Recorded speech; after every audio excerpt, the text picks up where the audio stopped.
What's up, everyone? It's Alex Ragir, co-founder of Storyhunter. I'm here at the Cannes Lion Festival of Creativity. This is basically the Oscars for the advertising industry. And I'm going to be speaking with Stacy Minero, who's the head of content creation at Twitter. And she has a really interesting job in the intersection between advertisers and content creators.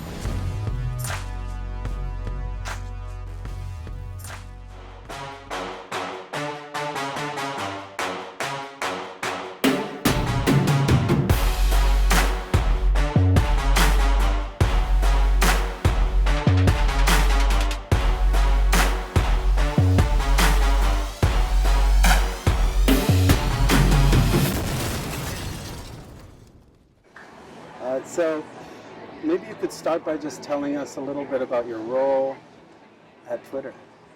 Sure. So I have the privilege of looking after a crew called Content Creation, and it's a team that helps brands develop content for a connected world that focuses on mobile-first content and focuses on the Twitter audience. Yeah, and so that's basically, because usually you'd think of a platform doesn't create content, right? Right. So it's sort of like the creative shop to Facebook. It's sort of like you're helping brands understand how to tell brand stories or video ads or content on Twitter. Is that? There's a distinction. So we have a couple pieces to the service offering. We have a creator business. So a couple years ago, we acquired a company called Niche. It's a service that connects brands with social creators. So those could be artists, illustrators, animators, or personality-driven influencers that have a lot of reach. We also have in-house editors who can actually help in post-production. So if a brand has television commercials or online videos that they want to be optimized for Twitter, we can help them do that. Okay. And really sync up with the best practices to make that campaign work harder on the platform. Mm-hmm. And then the third piece, which is new and exciting, is called Live Brand Studio. And that enables brands to be their own broadcaster. And so brands can go live with their own event or experience if they've got something interesting to drive tune in around. Okay, so like Red Bull could live stream their events, or Samsung live stream some big event that they're having. Yeah, exactly. So Samsung did Unpacked, which was the whole reveal of their new device. We've had Bud Light created the Dive Bar Tour. So the first year it was Lady Gaga going to dive bars all across the country, and they went live from those bars. So almost syndicating the experience on Twitter. Okay, and then you optimize the targeting? Well, so we give the users the opportunity to watch that live stream, and so it's sitting at the top of the timeline, but you see the conversation underneath. So the content is connected to the conversation, and it's basically this water cooler moment where everybody's coming together and having the shared experience. And then Bud Light did another version of it with Post Malone. So okay. it's a repeatable series, which is really clever. Yeah, yeah. So they're basically broadcasting through Twitter as Exactly. sort of a partner. Yes. And then you also help them. So it's sort of a pro bono agency for brands or you charge, or how does that work? So we tend to think of it as investing in the partners that invest in Twitter. And so there's a lot of co-creation, there's a lot of collaboration. We work with big brands and small brands. We're essentially doing everything from, it could be curation of a social creator to just consulting and just giving brands advice on how to supercharge their content for Twitter. Yeah. How do you optimize or create a good video ad for Twitter? Yeah, it always depends on what the KPIs are and what the marketing mission is. There's a couple kind of universal best practices, things like have a bias to short form. You might have. What is short form for you? Short form to me, I think, is under 15 seconds. Okay, that's short. Yeah, so a 6, a 10, a 15 should be one integral part of your content strategy. You can have longer form. You could have GIFs, you could have emojis, but you want to have that short form as the engine of your content plan. Okay, so less than 15 seconds, sort of when people are scrolling, they see it, a quick message to them. If you think about consumption on a mobile device, people make viewing decisions very quickly.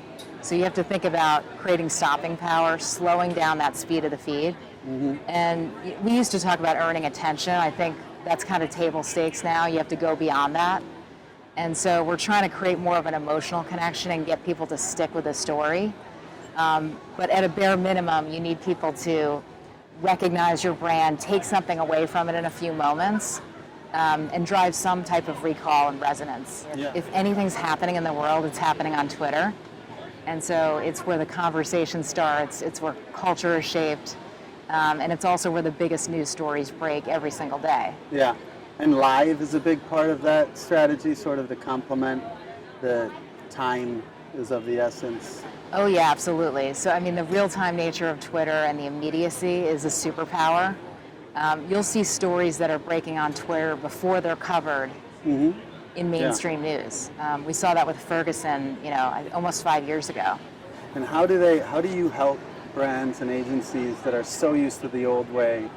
You never would have thought of having this conversation with a social media platform 10, 15 years ago. How do you help them make that jump, make that transition? Yeah, it's tricky. We try to do a lot of education and inspiration, but also act as an extension of their teams. So we try to be a resource to help them either supercharge what they do, what they're already doing, or bring an entirely new idea that they can have some ownership of and they can help activate in a big way.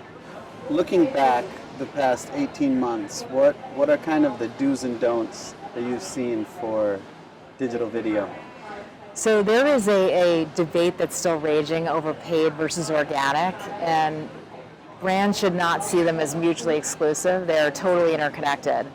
So if you think about paid media coupled with great content, it's like putting fuel on the fire, and it's getting your messaging and your content out there much more quickly. If you're just relying on organic reach of an influencer or artist, you're just limiting the scale and scope of a campaign. And then you can use targeted media to tap into communities. It could be gaming, it could be music lovers, it could be people that are into culinary. And so you can use all the signals of the platform in a smart, strategic way to get that content to the right people when they care about it. And what do you see kind of looking forward? What do you expect in the next 18 months in digital video? Ooh, that's a good question. I hope to see more integrated campaign planning. I think Nike did a brilliant job of that with the Colin Kaepernick campaign, where they had this beautiful anthemic TV spot that lived on air, but it also lived on Twitter, it lived on social. They had iconic imagery that was associated with all of their brand ambassadors and the inspirational message of the campaign. So I love seeing brands leveraging cross-platform and thinking of Twitter as a central ingredient to start a campaign and to mobilize a message. And so we have this sort of mantra, hashtag start with them, start with the most valuable audience when they're most receptive, because they're going to make your message go further faster. Your job didn't exist 10 years ago, right? So what do you say to these young marketers, content creators, filmmakers, production company owners around the world that want to get a job, a cool job like you that doesn't exist yet? So I would say to think big and dream bigger, and then invest in doing great work, finding your sponsors and your advocates inside a company, over-delivering on the ask whenever you can, but then also looking for the white space. I've been fortunate in my career to work for people who were very supportive when I saw a white space in an industry and I said, hey, let's do a pilot here, let's test something, let's create a new model. So always be thinking about what's the need in the marketplace and how can your company or your team actually deliver something that's valuable to solve that problem. Any kind of last words to the video community, freelancers, production companies, video executives out there? The last thing I'll say is we talk a lot about best practices, but you need to create space for the next practices. And so experimentation is key, because if everybody is just replicating the same template, the work is going to be really boring. And so we need the rule breakers to experiment and uncover some new interesting techniques.